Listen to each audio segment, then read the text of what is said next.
Hey everybody, welcome back to the Badgerland Birding Podcast, bringing you birding news and stories from the Badger State and beyond. Today, me and Ryan are here, and we're going to talk about some of our top birding moments. I have a few that I'm ready to talk about. Ryan, do you have any in particular that are up here? I'm trying to think if you have many that don't involve me, because I feel like many of the places you birded, I've been with you, but there's been certain areas I've gone to that you've not accompanied me. Actually, most of my best birding moments have been without you. That hurts. Hurts, I hurts a also lot. like how you There can't said, be that many. There I can't like be how that you many. said, I have some I'm ready to talk about, like as if it was a traumatic experience and you're trying to muster the courage to get these out into the If we're open. talking about the tundra bean goose the first time, then yes, it was The very Tundra traumatic. Bean Goose, that one does involve you. That was quite the spectacle, quite the experience. You said you have some that you already have off the top of your head. You want to start with one of those? And I guess before we get into that, what constitutes a superb birding moment in your opinion? I think for me, a lot of it is the birds that you've spent a lot of time looking for, you go extremely out of your way to look for. So that one that we often talk about is the Townsend solitaire. Released in Wisconsin, you have to climb this huge bluff in order to see them normally, and that's where they hang out. So I feel like doing something out of the ordinary, like climbing a bluff, constitutes a superb birding memory. And it is also funny because we have friends who have done the bluff hike and they're like, I'm never doing that again. So clearly it is something that takes a little bit of extra effort to do. I think I've done the bluff hike now probably 8 to 10 times, It's a good one. Like and if I will it do it again. yeah, so for people that don't know, at Devil's Lake, which is where the bluff is, you can take two trails that basically take you straight up. So it's just like little rock steps. Or there's like a long way you can take, but that takes longer. So if you're trying to get up there quick, you normally do the tall one, but it can be a little dangerous, especially if it's icy or slippery. But I that's a good think one. even without ice and slipperiness, the rocks are so smooth now from people walking up them that you can slide right off them even if there's no ice or snow. Yeah, I feel like that's true. And last time we did it, I definitely had shoes that were a little worn on the bottom, so it felt like it was extra slippery. So you definitely have to be careful So if you're that's one doing of your that. top birding moments was the solitaire excursion. So I'm setting the stage for what constitutes a great birding moment. So the Continue. extra effort. So I would consider that one, but it wasn't necessarily one of the ones I had in mind. Okay. Well, what did you have in mind? Do you have one that you want to share right off the top of your head? Yeah, one of the first ones that I had was definitely the Grenada dove experience. So, Oh, yes, and a memory without a me. I memory get it. without I see you, how it's but gonna go. funny story about that actually that I'll include later. But I did some scuba diving research in Grenada as part of my college work. And so I would go to the Caribbean island of Grenada with a bunch of college students and professors, and we would do this scuba diving research. And so when I was there and was into birding at the time, I would go out to try to find this super rare bird called a Grenada dove. They're critically endangered. There's only under definitely under 1,000. I should look up how many are left, because it can't be that many. But basically, it's this really rare dove that only lives on this one island. And so I went out the first time to try to find it with a friend of mine from the island. We saw it, but it was very brief. And they do this thing where you see them, they will fly down and then they'll just run. So it's kind of more like a LeConte or Nelson sparrow, where they'll just go down and you won't see them again. Even though you saw exactly where they went, they'll just run on the ground. And so it was a very unsatisfying view. And then the next year, I went out with my friend Terry and we went to go try to find the Grenada dove. And we had very limited time, but we went out and we were climbing up the area at a place called Mount Hartman. They have a dove sanctuary basically where they help protect the wild doves. And so as we were walking up, we saw one fly down and walk across the path. And I remember having the camera up and like this was a rare time where like my legs were actually shaking seeing a bird and just like bringing out that amount of emotion, actually getting a video and actually making that happen in such a small window was definitely an incredible birding experience. And so Terry is a local from Grenada, so obviously he's darker skinned and I remember we shared the video and somebody put it on their page and they're like, Derek and his brother Terry went out and did this. So they thought Terry was you. So technically you were there And on not the only island with wasn't me. in your memory there, I got usurped by someone else as your actual sibling. So that's pretty devastating, I would have to say. Terry did a great job talking about the threats to the Grenada dove. and everything. So it was a really cool video to make. It says um, the most recent population survey estimates just 160 plus or minus 30 birds Wow, left. And that's brutal. in those Caribbean islands, you would think one hurricane would just decimate the population. But actually, like their biggest threats are habitat loss and then mammals on the island. So basically non-native mammals causing havoc. That's definitely one of my top ones. You know, it's really hard to pick top birding moments because I remember a lot of the first times I saw a species, it was a special moment because each species that you see when you're starting out, if it's a life bird, it overtakes your favorite memories right away, if that makes sense. You know, you saw an eastern meadowlark, which isn't necessarily rare for where we live at all. And for a little while, that's your favorite bird you've seen because it's the newest thing that you saw. And then you move on to the next one, and that's your new favorite birding memory. I don't know if you feel the same way, but that's how it's sort of played out for me. To some degree, I do think it's funny though, because going to Costa Rica, you see so many new birds in such a short period of time that sometimes you actually forget some of those that you've seen. We're like in the United States, I feel like there's not you're not seeing as many birds in such small windows, so each one's super memorable. So I was just working on a video today actually where we highlight the dusky cap flycatcher. And I was thinking, oh, that's the first time I've ever seen one. And I looked, and in like eight Costa Rica checklists, there were also dusky cap flycatcher. So like they were there, and it didn't register that I had seen them because probably during the time I was like, oh, there's dusky cap flycatcher, and it was just so quick. You just didn't care about it. I cared about it, but it was like you're looking at, other brightly colored birds where it doesn't sink in as much as it does in the United States. I think one that sticks out in my memory recently was when we were at the Grand Canyon, which, first of all, obviously the scenery is gorgeous, and there's nothing quite like looking out over the expanse of the canyon. But the bird we were looking for, of course, was the California condor, which is really the big ticket item there, I guess I would say. And the first day that we were there, we thought we saw something flying over the canyon, and we were on this road where it was kind of blocked by houses, so we couldn't even see over the canyon or anything, but it looked kind of different than usual. It looked really big. And we pulled off on this area and we walked to the edge of the canyon. And then we see on this ledge with just a sheer drop off behind it is this California condor sitting there. And we got, I don't want to say close to it, but we got pretty close to it because it was underneath a place that you could actually walk. And so the first day that we're there, within the first, hours of seeing the canyon, we found the California condor, which was the bird we were looking for. Yeah, that was an incredible experience. Grand Canyon, they say you have to go visit, but actually being there, it was just mesmerizing. It's kind of the equivalent of watching fire almost, where you just see it and it's captivating. Like you can't look away. You just want to sit there and stare at it the whole day, which we basically did. I think, was it the second day we birded there? We were out in the sun, walking around the canyon like the entire day. So there's a big backstory to the canyon, actually.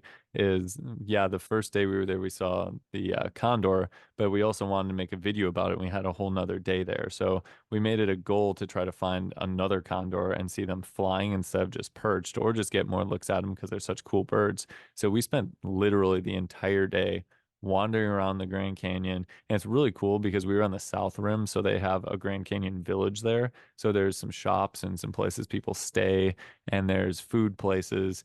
And we just wandered around. We went down the Bright Angel Trail, which very interesting trail, actually descends into the canyon. And you have to be kind of careful on it because it's so much more difficult to get up the trail than it is to go down. So a lot of times people will go way down the Bright Angel Trail and then not realize how tough it is to get back up, and they'll have problems there. And people have passed away, unfortunately, on that trail. So it was a really interesting experience to do that. And we saw one of the condors flying away while we were on the Bright Angel Trail. And then later on in the day, after we traversed the Grand Canyon for hours and hours and hours, finding other species, as we were about to leave, we saw one more circling right above us. And then I actually got sick with, who knows if it Violently was sick. food poisoning or if it was Grand Canyon sickness, which Grand Canyon sickness is a kind of stomach bug that people seem to get at the Grand Canyon. And also comes with a fever and other stuff, which is definitely what I had. It was probably one of the most violent illnesses I've ever had in my life. and it really knocked me down for the rest of the trip. So we would go to some other places, and I just never felt up to doing much of anything, and I would just kind of walk around in a zombie-like state, looking at birds as Derek was excitedly going to check out these different places. I will say that I remember you being like, that was one of the best days ever. And I'm like, even though you got violently ill, and you're like, yeah, it still was. I stand by that. It was really fun. And we have that video on our YouTube channel about the condor, so you can go watch it. And now you can know that at the end of that video, I got violently ill. So Yeah, that's a well, fun we fact. were we were out in the sun like the whole day. Do you remember on the Bright Angel Trail was that there were just tons of Virginia's warblers? Yes. That was the Yeah, most that was Virginia's cool warblers I've ever seeing all seen. those. But another thing about the Bright Angel Trail is the further you go down, the hotter it is too, because you get deeper down into the canyon, which kind of just like absorbs and holds that heat. Uh, but I remember we had violet green swallow views, we had great western tanager views, we Woodhouse's had that scrub jays were there, zone-tailed hawk. That was mountain neat. chickadee, And then black-headed do you grosbeak. remember we found a Townsend solitaire there? And Yeah, for like some it reason it looked tripped us huge up to us for there. like the first 10 minutes because it looked enormous. I don't know if there's a difference in subspecies or something, but it was definitely a solitaire, but it just looked huge. We just stared at it for a while and we were like, why is it so big? What is that creature that we Yeah, see there? yeah, it seemed oddly out of place, even though that's kind of the same place they are And then what was in the thing that we Wisconsin. never got to see there? I think it was Stellar's Jay. You really wanted to see a Stellar's Jay there, and we never got to see Was one. it Stellar's Jay and Clark's Nutcracker? I think it was Stellar's Jay. Yeah, because we ended up walking into that more forested area and we got Western Bluebird over there. And we Yeah, and had that's where I think the Stellar's Jays were reported because it was a totally different habitat, but we didn't get a look at one ever. But yeah. that was a really cool birding Yeah, experience I for kind of sure. forgot about that. We were trying to find And I those think too. too, it's really interesting to be in a place where you're birding and there's other people that are not birders but are interested in the particular bird. That's kind of how you know that it's a really cool species. So everyone around the Grand Canyon, for the most part, was aware that the condors were there, even though they were mostly just tourists that weren't interested in birding at all. And that's how it was too in Oregon at Haystack Rock when people would look for the puffins. So there were people that were just there to see Haystack Rock or to see the beach, didn't really care that much about birds, but they still wanted to see the puffins. Yeah, definitely with those iconic species, it'll draw everybody in. And with the puffins too, it was tough because when non-birders would kind of come up and be like, "Oh, what are you looking at?" You felt an obligation to show them and be like, "Look at this cool bird." And it did end up taking time away from us actually searching because there were so many people that were interested in seeing them, or they'd be like, I didn't know they were there. I'm going to look closer from now on. But it's cool to see people getting excited about those, um, flagship species, those species that are the ones that will really hook people in. Yeah. What was another instance that you felt you had a really cool birding moment? Did you have any recently? Recent, Was there anything that well, you really searched for hard, were eventually very rewarded with? I mean, we had the whole thing with the Clark's Nutcracker that spanned forever.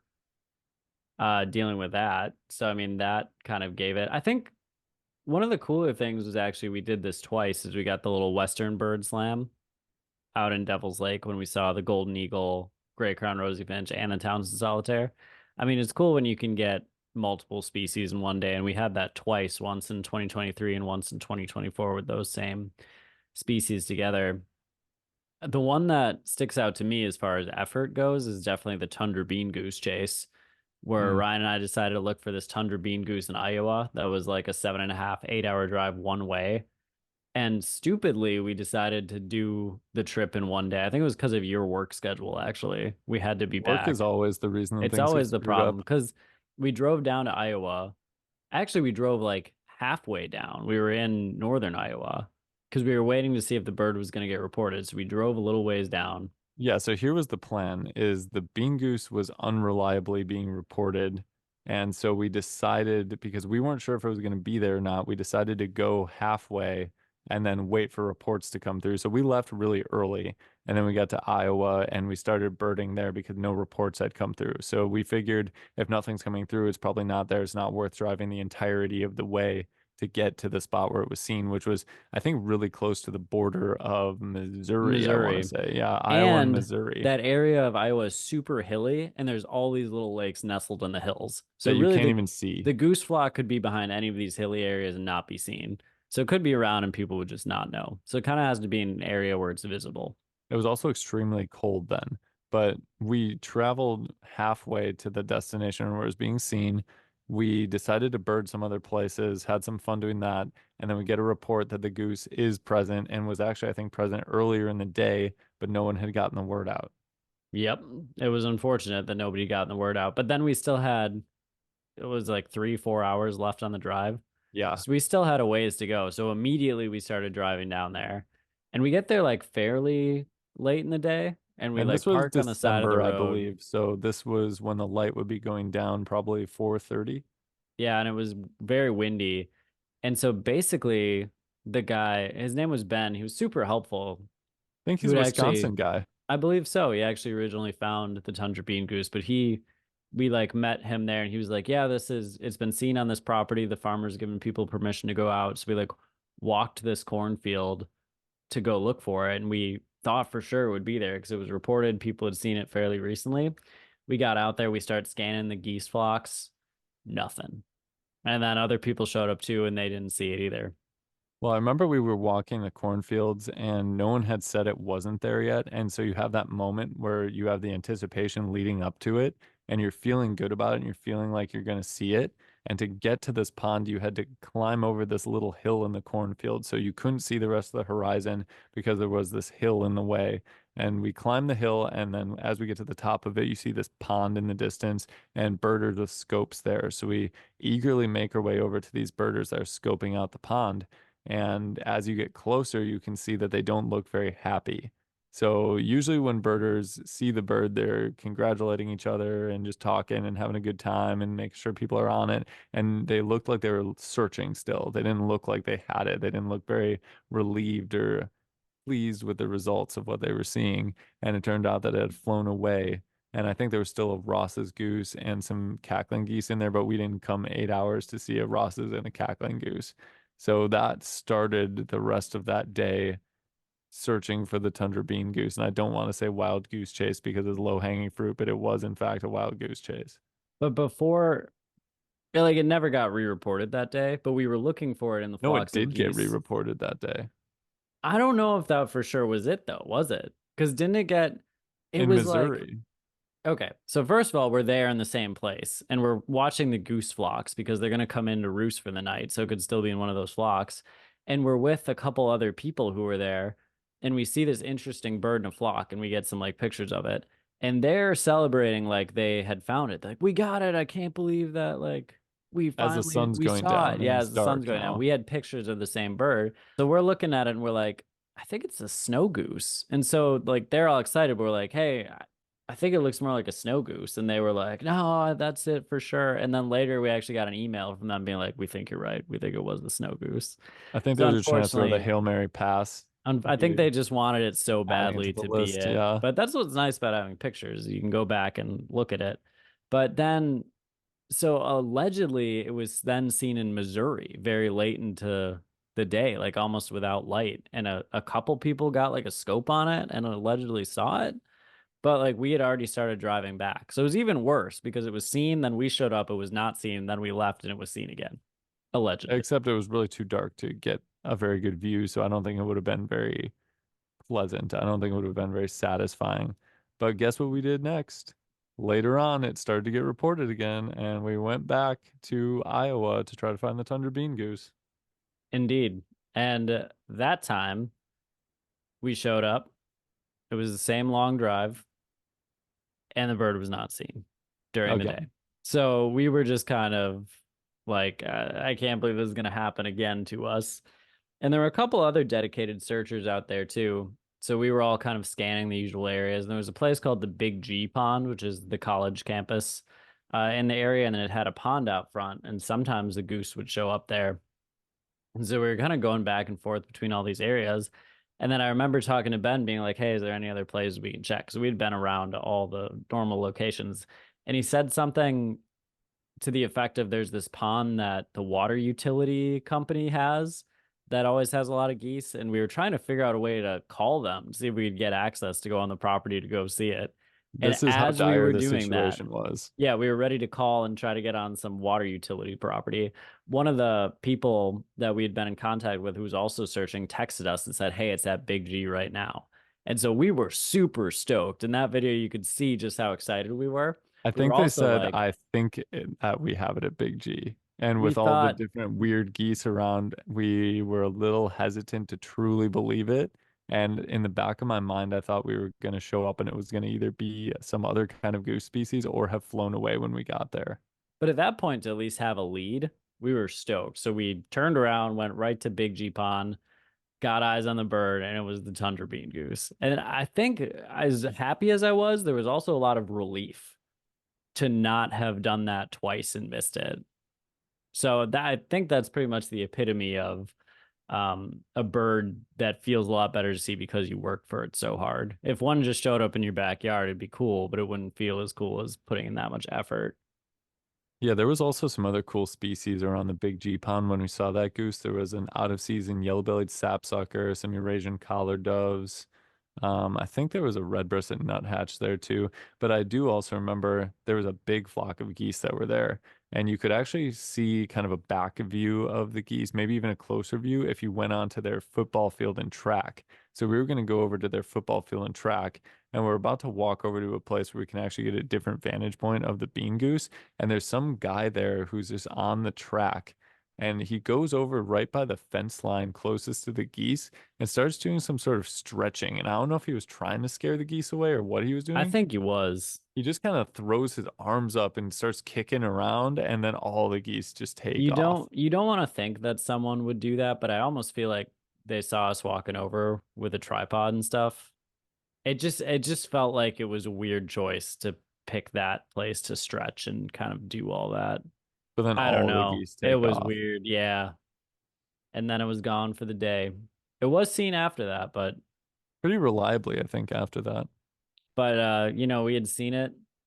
And then the drive back was tough. And so at the time, we were also doing this thing called 75 hard, which is a mental toughness challenge where you have to accomplish these different tasks every day. So it's like two 45-minute workouts throughout the day. You have to drink a gallon of One of water. the You have to workouts has read to be outside too. 10 pages of a nonfiction book. So we were trying to do all this stuff in the middle of this challenge, basically. And so when we got back, we had to do our second like exercise for the day. So we And I did a think it was night 2 walk. a.m., 2 or It was, 3 a.m. when we yeah, got back. it was super late. And so we're dead tired and we're trying to do this night walk and it's misty. And we're definitely No, it was overtired. foggy. There was straight up a cloud of fog covering Isn't everything. mist the same as fog, basically? I think the fog is a little thicker than the mist. I don't know. I'm gonna look it up. Let's do a live fact check here. That's fine. Go figure it out for all of us. Inquiring minds want to know. But either way, there's this thick haze, and we're just walking through this weird twilight zone. And I remember we're so tired walking around that we're basically seeing things coming out of the fog, and it was a cool memory. I enjoyed that. All right, you ready for this? A fog is denser and thicker than a mist. Consequently, it is more difficult to see through a fog than a mist.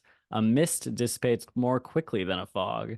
In addition, the term mist is used in weather reports when the corresponding relative humidity is between 95 to 100%. So I'd say Did I probably not say fog, that? I said that it was thicker than mist.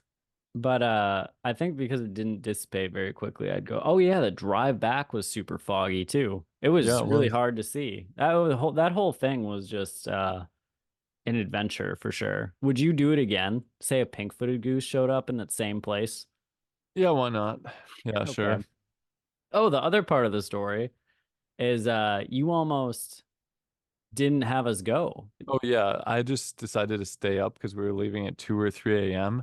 And so I think Derek's alarm went off and he turned it off and we were gonna leave at either 2 or 3 and I think it was like 2:10 or 3:10 or whenever it was. And I thought to myself, I don't think he's gonna get up. And I was pretty tired at this point, and I was already pretty dejected from the last time we saw the goose. And the thought went through my mind. I said, I could go to bed right now, and we could wake up tomorrow, and we could just be like oh, that's too bad. What a shame that we didn't go. And so had that moment where I was trying to decide what to do, and I decided, okay, I'm gonna wake him up. We're gonna go try and find this goose that no one had seen the day before. So It was it a didn't bold seem that move. the And odds were in our it was favor. another time when we just had the one day too. But I think I was tired to the point where you just hear an alarm, you don't know what it is. And you're just like you just do everything to turn it off. There's a point where you get so tired where you're not cognizant. In that case, I put my phone in a charger and I put it across the room so you actually have to get up and be a little more aware when you're turning it off. Wouldn't recommend the staying up all night approach just for safety. But how bad would you have felt if we didn't go and then it was reported that day? That's what usually happens, I think, is that when you don't go, it's reported. When you do go, it's not. The birds kind of know what your plan is But and how they act bad would you have accordingly. felt? Well, I don't know. It's hard to say it would have happened because it was seen pretty regularly after that, so we might have just gone to see it anyway. But that was definitely a rewarding experience to go and persevere and get that bird. But I do feel as though many species that I've seen, it's felt that way where it's been a challenge to get. I mean, there are a lot where it was just you show up and the bird's there, but there's also a lot where you show up, the bird isn't where it's supposed to be, and you have to put in the extra work to go see it. And our friend Bill is somebody that always has put in the extra work and looks in places that other people aren't looking and where you wouldn't expect to see it.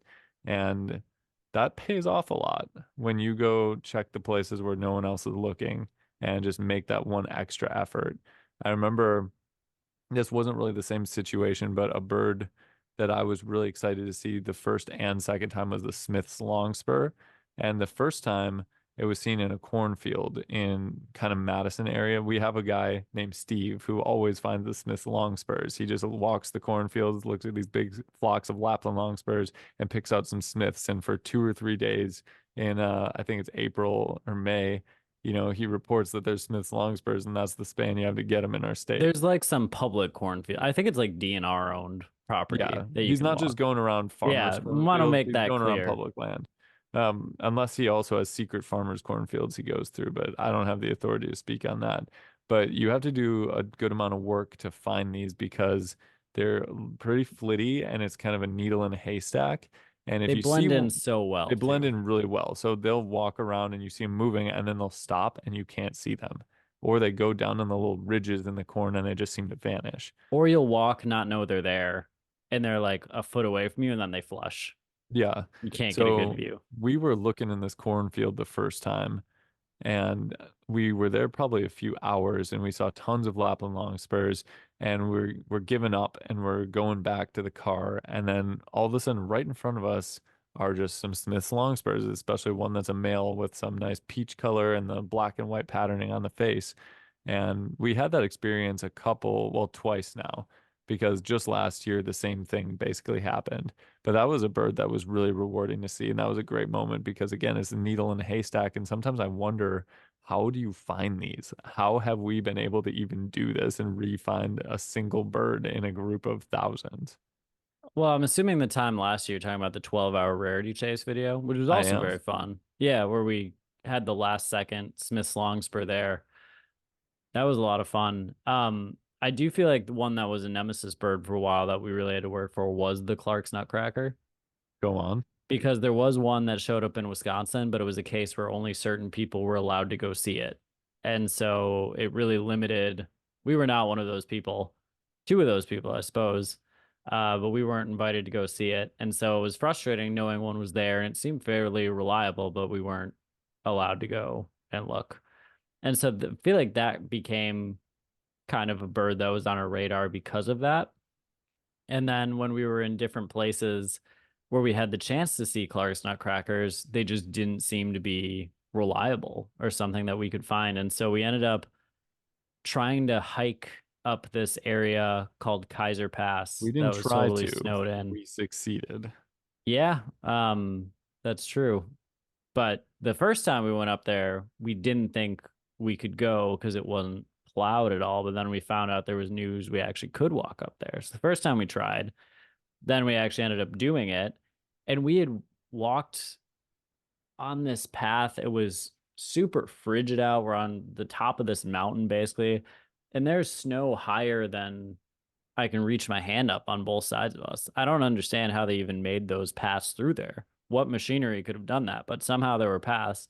We were walking all the way up this area. It's dead silent except for nature. We're walking through melting ice streams. And finally, we heard the Clark's Nutcracker. And so we were hearing it and we just had to get a view. And eventually I saw something. And so I zoomed my camera in on it and then it popped out. I was like, it's the Clark's Nutcracker. And then it flew up and we actually did get a quick view of it and I actually got some pictures of it, which was really cool. We got video of it. Yeah, it was a neat experience, but it was so quick.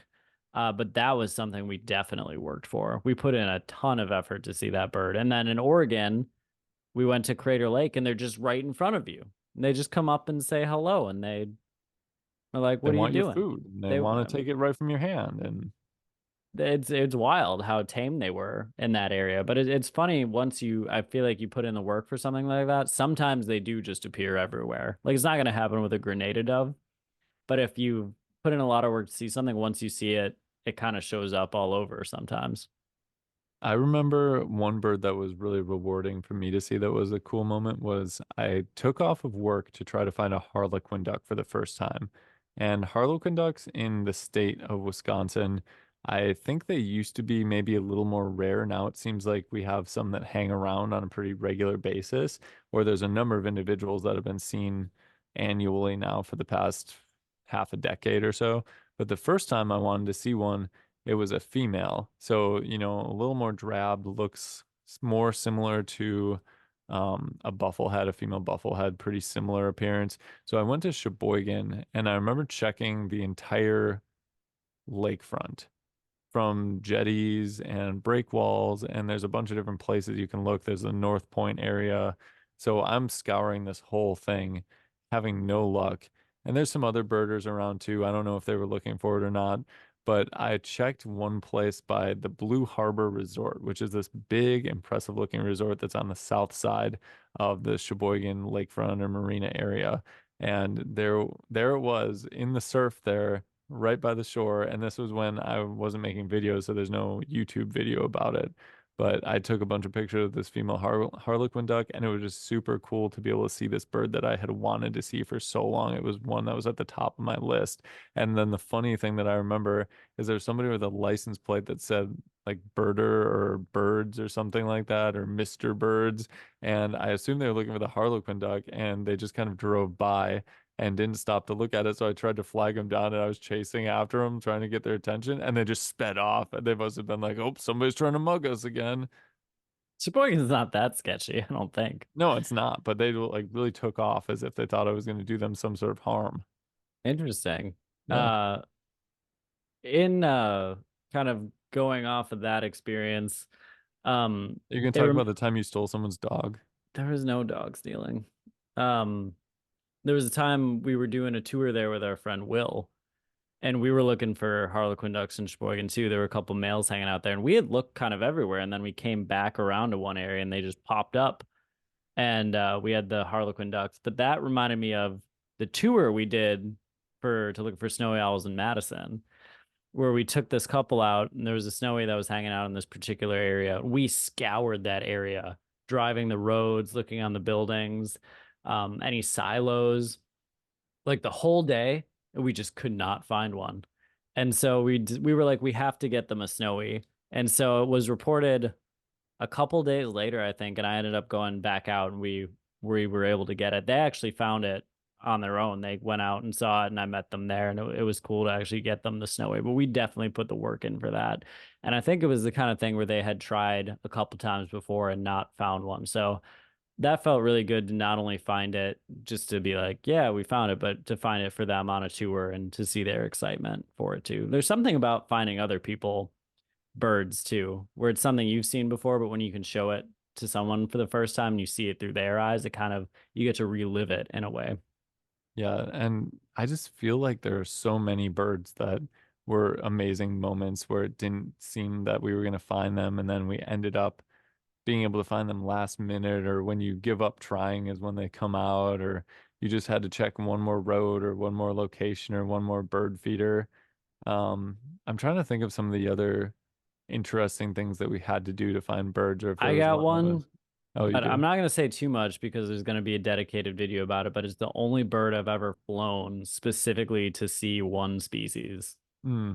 I know which species you're I'm talking gonna about. I'm I'll gonna just say what it follow. is, but in order to get the full effect, you're gonna have to watch the video at some point. But it was the gray gull that was hanging out in Florida. That thing was a pain, but eventually did get it. So the only bird I've ever flown specifically, I'm gonna fly just to try to see this one bird. It's a different kind of pressure when you do that because that's a lot of time and resources just to try to find one bird.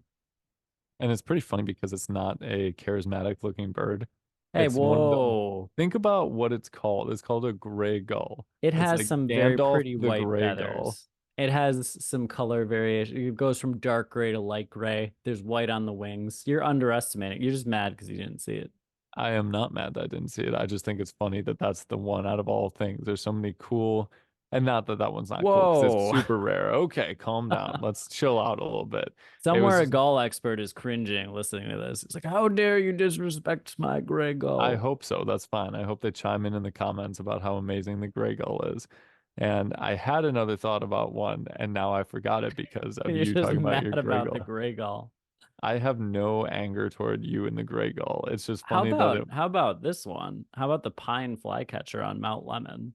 that was a wild one. That was kind of a Hail Mary pass because we were only able to go. Well, first of all, we rented a car because the people we were with were doing something else. Oh, this You want was to tell great them about too the kind of car because you got? yeah, so we tried to rent a car, and this has happened to us twice now where you show up at Enterprise and Enterprise goes, "Oh, we don't have your car."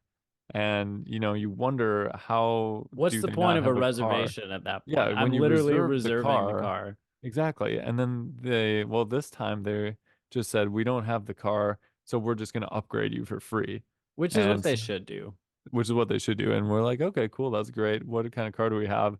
And he says it's a Dodge Charger. So I'm taking this Dodge Charger up the Mount Lemon Road, which is hilarious because you see all these SUVs and different cars that look like they're for people that want to do camping and off-roading and more rugged stuff. And we just have this Dodge Charger and we're taking up Mount Lemon. And it's a very windy, very long road. But basically, we only had a couple hours to find this rare flycatcher. In Mount Lemon, in this specific area, we didn't have very good reception too. So we're trying to talk with people there, trying to get old-fashioned directions of go right after the third tree on the winding road. And we climb up this mountainous area and are walking along this trail. And we had been looking and not seeing anything. And eventually I just sat down because I was tired. And then I see this little flycatcher calling. And I'm like, I think this might be it. And using the call, because it looks very similar to other flycatchers, but using the call and the ID features, we were able to nail down that that was it. And it was kind of amazing to do it in such a small amount of time. I'm always amazed with what you can do with just a couple hours of birding. Put the pressure on. And Creates diamonds.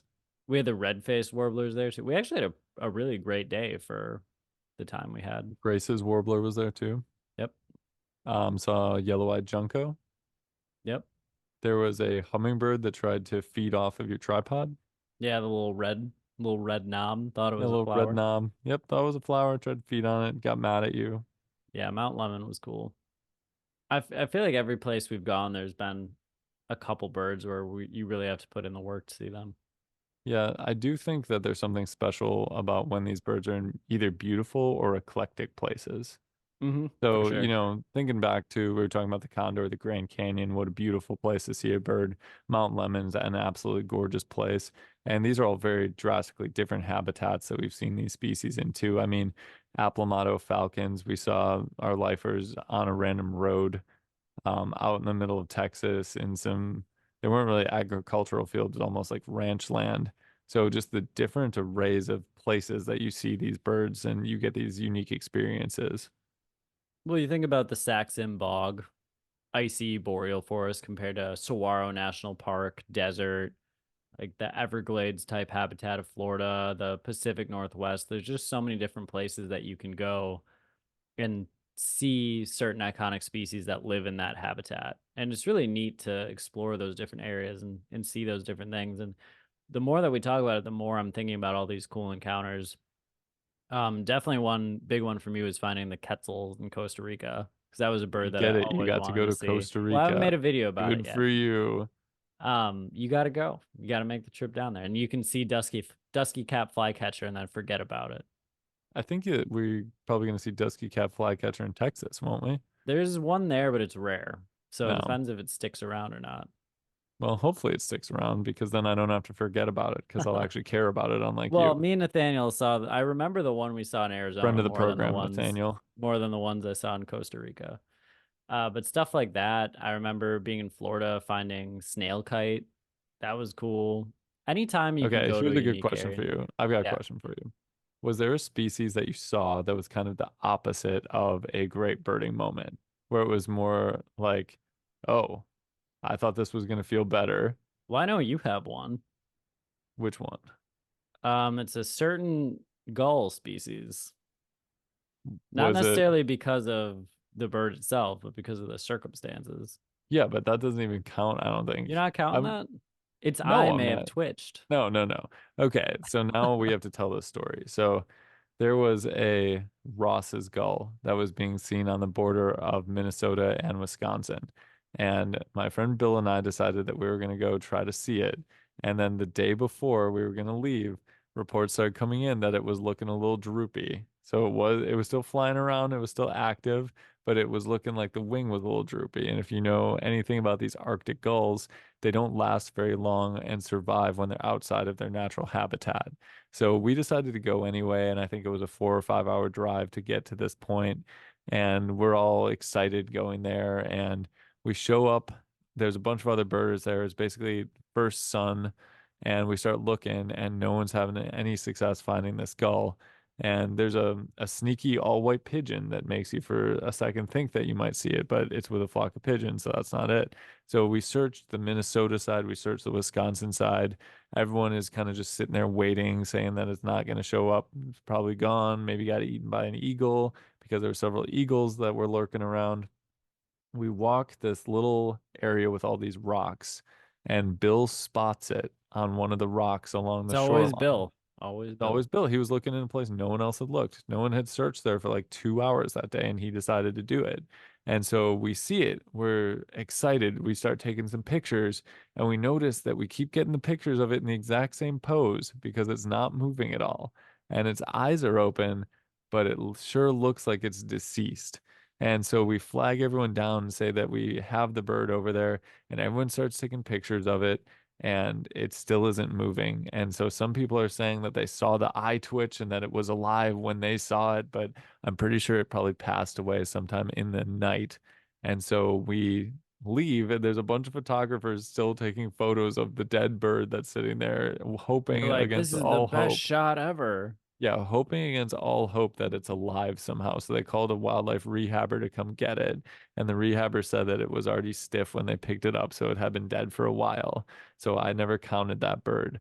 But that was one of the weirdest feelings ever because we found it, but it was already dead when we found it. So yeah, Yeah. And how far did you guys drive? I think it was 4 or 5 hours. It was a little bit of a haul. Yeah. I'm looking through my life list just to see. There's not a lot that I feel like we're kind of disappointing. You know, the Ross's Gall experience that I had was a little kind of, it was definitely not the same as yours, but when we saw it, it was very tame. It had flown in and it was just a couple feet away from us. It landed and then it kind of drifted in and it was just kind of circling and feeding to the point where you're kind of like, is this guy okay? Like, is he all right? And it actually ended up flying towards the city and then it was never seen again. Huh. So we saw it the last time that it was around. I hope it made it back to the Arctic.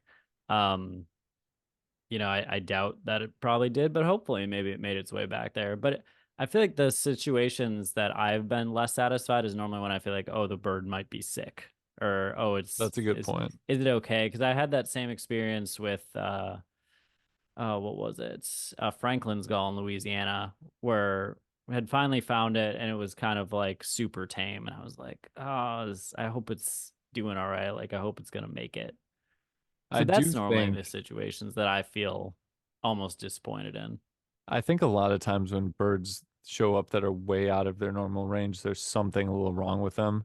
that gets that navigation system messed up, or they're too weak to fight against a weather pattern, or something seems like it's usually wrong. I don't know how often it is that they make it back to wherever they belong. I'm sure that depends on circumstances. I felt that way a little bit about the Hammond's flycatcher that was seen in Hmm. Wisconsin. We saw it in 2 consecutive years because it showed up, I think, late December. So we got it in late December, and then we got it in the first of the year, but there was no insects for it to eat. So I don't know what the odds are that that I know guy there was a made it back to homeowner where it there. I belonged. don't know if they were putting out suet or anything. Obviously, it was finding something at least for a bit. It was But alive for a while. There was also an Allen's hummingbird that was feeding off of a feeder in Wisconsin in wintertime, and I don't know if that one made it either they because seem it pretty would have hardy. had to have found another food source somewhere though because it left one day when it was still It could wintertime. have. I mean, it's possible it went just took off one day or found another feeder or something. It could have. I But had a weird. Oh, did you have something I you was just want to gonna say? say I know we're in agreement on this. We would rather see a bird rare, like a rare bird. Well, I guess it doesn't make it rare. We'd rather see a bird in its native habitat than see it out of range. Like we kind of agree on that, correct? I would say so, yeah, because we were talking about this the other day. It's really cool to see a rare bird. I think that it's even cooler to see that bird where it actually belongs, though, where it's more Hmm. numerous. In its natural habitat. Like if you saw a Ross's gull in the Arctic, I'm sure that'd be epic. Or saw like a bunch of Ross's gulls in the Arctic, or like seeing it'd be cooler to see a cactus wren in Saguaro National Park as opposed to hypothetically Minnesota, because apparently some guy has a collection of Arizona birds that he may or may not release on occasion, or something's going on. Totally true Aberd's fact. towhees in Minnesota. Probably cooler to see those in Arizona. Yeah, I was just gonna say I had a weird long-eared owl experience the other day because long-eared owls are a species that photographers often give them problems. So if a long-eared owl roost is discovered, people tend to swarm the roost, get too close to the birds, and spook them away, and they're a sensitive species. So nowadays, it's hard to find long-eared owls, even though they're around, because people usually keep them secret. But one showed up along the lake in Wisconsin and Milwaukee along Lake Michigan. And so word got out that it was there, so a lot of people could go see it. So I went to Milwaukee to see it, and there was a photographer there taking some pictures of it, and she pointed out where it was, which made it really easy because honestly, otherwise I may not have found it because its camouflage was so good. I didn't know exactly where it was. It was a lot closer to where cars were just driving by than I thought. But apparently there were two of them. And before we got there, one had allegedly gotten taken by a rough-legged hawk. And then allegedly sometime after we left, the other one, somebody called a rehabber to get it because they thought it was sick because it was out kind of in the open, which I don't think it was. And then apparently it spooked and ran into a building, flew into a building. And So then that the was a weird rehabbers thing. took it, right? So I think so. it That's was what okay, we were told. Yeah, I don't know whatever happened but to it, kind but of a that was a weird weird one. sequence of events. Yeah, I feel like it always feels weird when the when you bird show that you up. saw, something happens to it. Oh yeah, I have one for this actually. Well, I have two. One of the weird things too is you saw a short-eared owl out there as well, I did, which yeah. was just Short-eared owl random. flew in from over the lake, and I was with my friend who really wanted to see an owl, and I was just trying to show her any owl. We tried to find a screech owl and couldn't find it, and then this report of a long-eared owl came through, and then a short-eared just flew in too. So I was like, "You saw two owl species, so you're welcome." Yeah, that's always solid.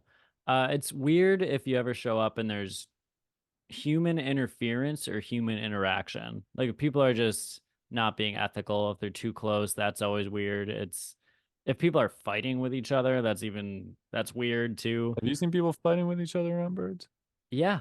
You remember when we were at a certain location and then some guy walked in front of a photographer not even knowing, and the Oh, guy muffled under his breath was like, "Oh, you expletive, expletive." It's just I do weird. remember it actually. Weird Yes. stuff. But the one I remember in particular is when we went to see that northern hawk owl. Hmm. And so we're looking at this hawk owl on top of a tree, being like, "This is amazing." Which And a that was the guy, culmination of a lot of things too, because we had searched for northern hawk owl in Door County before. So we had not seen put it. in some time trying to find a northern hawk owl. And then we drove on the first of the year to Eau Claire, which was That it was three before we hours away? documented the first of the year trips, huh? Because that would have been cool to Yes, that include was that. before we Yeah. documented the first year. I think that was the first of the year trip we really took So it actually, must have been like because 2015 then. Something like that. Because I remember the year before was the year we didn't do anything on the first, and I found your journal entry where you were like, "I'm so stupid. How could I have squandered the opportunity to see birds on the first? Haven't I'm done that behind." since, I don't think. Squandered it Yeah, we're or always journaled. out now. I haven't journaled in a while. Why are you You reading should my get back journal? on it. I just remember it was sitting out and it was flipped to that I think it entry, was and an I was like, online journal. I think I "No, it was was keeping definitely a a written birding journal. journal. Oh It was a man, written that goes journal." way back then. Yeah, and I was like, "Wow, this poor guy's beating himself up over this." Never could live it down. But anyways, we're watching this hawk owl and a guy comes over and he's just like, watch this. And he has a falconry glove. And was it like he had like a dead mouse or something? I think it was a live I mouse. don't know. He like before we even knew what was happening, he lifted like his hand with this bait up and the owl just comes in and takes it. So he's just holding this wild northern hawk owl. We're like, what do we do? Like this is so weird. And eventually, it flew back and he left and we were like, do we report this? What's going on? That was a weird experience. It was cool to see the hawk owl before that though, because there was big snowflakes falling, and it was just at the top of a evergreen tree. And we got our first ever look at the species. Like, what a cool northern species to be able to see. And then that was a cool moment. And then it turned into a moment where I just felt weird about it. Yeah, it was kind of odd, but with northern hawk owls, I feel like they exemplify that it's hard to judge size by photos or field illustrations because you see the picture and it's like the hawk owl is full frame, right? So you think, oh, that's a pretty big owl, and then you see that it's on the tip of a pine branch and it's not bending at all. And then in your head, you're like, this must actually be tiny if it doesn't weigh enough to do that. And then you see it in person, you're like, it is tiny. Sorry, I was yawning a little bit. It's late and I'm starting to get sleepy. Here's a question for you. What do you anticipate being your next bird that's going to be an epic birding moment? Well, we are planning on going to Texas, and there's a bunch of rare stuff there. So I'm hoping that one of those is part of that string of epic birding moments. But I have one more depressing moment to share before we Oh, kind of move lovely. on. Let's hear it. This is one that hasn't made it into a video yet, but it probably will. Me and my girlfriend were in Alabama, and so we stopped to see a pair of American flamingos that were hanging around a community pond. And so we saw them hanging out together, foraging. A roseate spoonbill came in, so it was like the, pink birds slam of seeing those together, and it was a neat experience. And then the next day, I'd found a report online that said one of the flamingos died because it got bitten by a snapping turtle and drowned. And apparently, people were watching it. Someone went in to try to save it, but it was too late. And then the one was hanging out without a mate. So that made me feel really bad because I'm like, we just enjoyed seeing these two birds. They seemed like they were a pair, at least to our eyes. And then just to hear that people witnessed this happen and that one didn't make it was pretty heartbreaking. Well, thanks so much for bringing us down with that one. I gotta tell it like it is, but yeah, it made me sad. I think the worst things are when people chase a rare bird and then they see it get eaten, or they're on the way to seeing it and it gets eaten, or your experience. Has that ever happened to you where it's gotten eaten? Hasn't happened to me, but I've heard of other people where it's happened to them. I hope that fantail warbler doesn't get eaten. Yeah, there were. So for those that are unfamiliar, there's a fan-tailed warbler in Texas, and there were rumors that it got eaten by an indigo snake, but then it's been around, so It apparently it went right survived. into the snake hole, I guess. Well, I think it likes to go in this hole, and people were watching it, and they saw it go in the hole, and then they heard like distress chatter, and then an indigo snake came out. So it's presumed that it had died and was eaten. I would like to have camera footage of that interaction to see I what was gonna actually say, went so down. what's the Did you just beat alternative? it It up? fought the snake? Yeah, it beat the snake. Is that what happened? Is that what we assume I went don't on? know. Maybe the snake was in a different entrance to the hole and it didn't even see the warbler. I like to think that it just put some jabs in there and I think we're gonna have to examine this hole and see if there's alternative entries. I don't know. Who's Really to say? understand the As long as I scenario. see the fan-tailed warbler, I'll be content about it. Well, we'll see what happens with that. All right, where were you going? Where was I going? I I'm depressed now. I'm tired and depressed after all of the things that you said. And Well, we need an uplifting story. You got one more. What do you I, think is going to be your next one? The fantail warbler well, fighting the an indigo snake? probably something in Texas because I mean, I still want to see tropical parula. I'm hoping that that's going to be a good one. I think one of the birds I want to see the most in the United States that we didn't get to see is the northern pygmy owl. Yeah. So when slash if we finally get to see that one, that would be really cool. Is But there one, Texas is gonna have some good stuff. What? is there a lifer that you saw or is on your list of things to see that you just weren't excited about? Probably. I feel like there was something very distinct that I remember you not caring about seeing. Well, Rachel tried to tell me that it was the Lawrence's goldfinch, which Yeah, wasn't she's just true. overhyped about Lawrence's That goldfinch. wasn't We true were at all. both I thought the excited Lawrence's about Lawrence's goldfinch was very goldfinch. cool. Yes, thank you. Yeah. I mean, the common mirror I wasn't nearly as excited about as I would have been simply because we were so focused on seeing a puffin. So the common mirror were all over the place, and I was like, "Oh, there's some common mirror. Cool. Where's a puffin?" But that's one where I think any other circumstance I would have thought it was really neat. Well, it's the kind of thing where if there's not a more interesting species and you just saw it on your own for the first time, then it'd be cooler. When you get to experience birds you've seen and then one bird that's new, you appreciate that one much more than if it's kind of you're seeing a ton of new things because you're trying to process it all. Which is kind of, we had Chris on last week and he was talking about someone gave him the advice of don't go to Costa Rica first, just go a little further south so you just get some new species and you're not inundated. I think there's something to be said about that, about kind of wading into the waters, but it is also cool to just be thrown into the fire and be like everything's new. Yeah, and that's what it's like when you go to a different location, even in the United States, is all of a sudden the common stuff is new to you. And that's a cool feeling when you can go to a place and say, I know I'm going to get lifers here. I'm trying to Yeah. think if there's anything else. I mean, a lot of the parrots that we've seen, I thought were really cool moments. So the first time that we saw the monk parakeets down in Illinois, I thought that was really cool. The rosy-faced lovebirds in Phoenix was really cool. The red crown parrots in Texas were really cool. So a lot of those were really unique experiences. Yeah, I think anytime for me it makes it better if there's a time crunch, honestly, or if it's a really limited experience because I've seen sooty tern on the Chandeleur Islands in Louisiana. And to be able to even go to that island, those circumstances come up pretty rarely. So seeing things when it's a circumstance where you don't have a lot of time, you're not going to be in an area for long is a big one. I think that makes it even cooler. You I'm know, it was an scrolling through the old unsatisfying life list right lifer now. What? was the seaside sparrow. Yeah, that was a weird day when we were out there because normally Nelson sparrow's harder to find. We saw a ton of Nelson sparrows and Seaside was the harder one. But you got better views in Texas.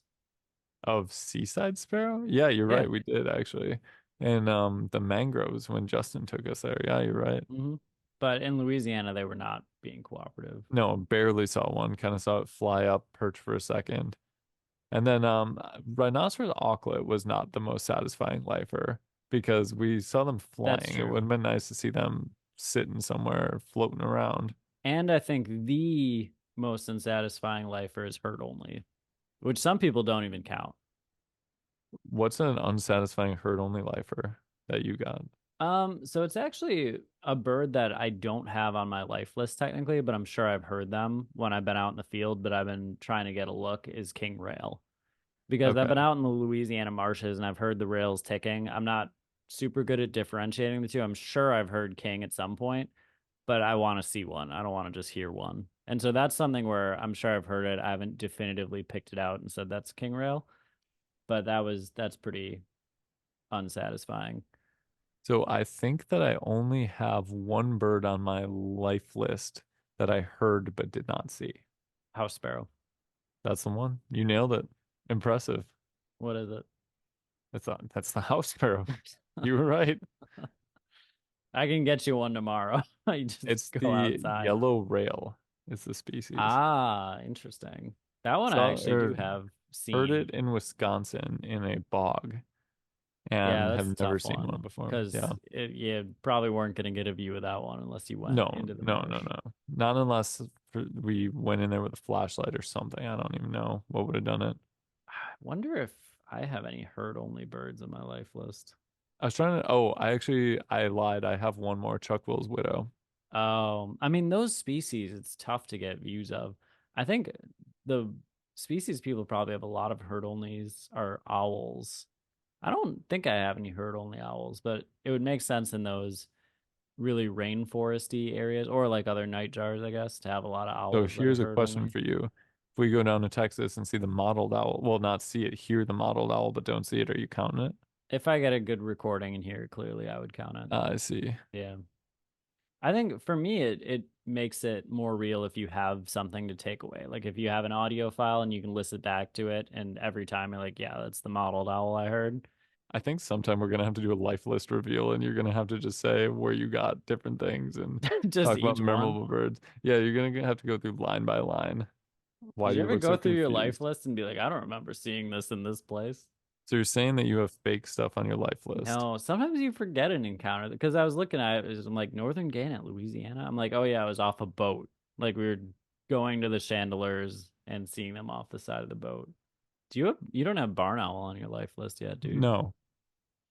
I was actually wondering if we could get that one in Texas. That'd be a It's cool one. possible. I know a spot. That's really the only eastern-ish owl species I still need. I'm hoping we get brown jay in the US. That'd be pretty cool. Texas, that'd be cool. I'm really thinking this Texas trip could either be a huge bust or it could be incredible. I think we're going down at a good time. So hopefully everything kind of continues that's been seen there. We had good scaled quail views. I feel like that's a bird a lot of people, obviously the mountain quail views, people said that's been a herd only bird for a lot of people. So I feel fortunate we were able to see those. But I I think think this discussion really, I would love to hear other people's opinions on if they had what their most epic birding story is and then kind of their biggest birding disappointment. Those two, I think I'd really like to hear from people. I think talking about all of this made me realize that there's a lot of things that we have on our list that we saw without realizing how challenging they are to see. So, especially one that comes to mind is the boreal owl. Oh, That the yeah. first time we ever tried for one, we found one in Sac Zim. And I think that's a bird that a lot of people have never seen and may never get the chance to see. And there's other ones like that too, like scale quail you mentioned, mountain quail you mentioned. And I think that a lot of those species are only going to be harder to find because they're starting to suppress reports of them for the safety of the bird, which, I understand after seeing the way that some people are around birds, why they would do that. I wish it wasn't the case because, it seems kind of weird to have that stuff hidden to that degree. But I think it's going to be harder to find a lot of those species in the future. Like Mm. gyrfalcon, I don't know when we're going to see another one of those. Yeah, me neither. Boreal Um, owl, of course. Hawk owl's hard to find in the state. No. Great Great gray. gray. Yeah. Go Sac Zim, but other than that, probably somewhere Yeah. out west. It's definitely the birding landscape's changing a little bit. It'll be interesting to see kind of how it unfolds. But yeah, it was fun to talk about kind of some of those birding memories, go down memory lane and talk about those disappointing and exciting encounters. Thanks so much for listening. If you guys enjoy the podcast, please give us a rating and a review on whatever kind of platform you listen to. And make sure to tell us your epic birding stories and disappointing stories as well. And thanks for watching this episode of the Badgerland Birding Podcast.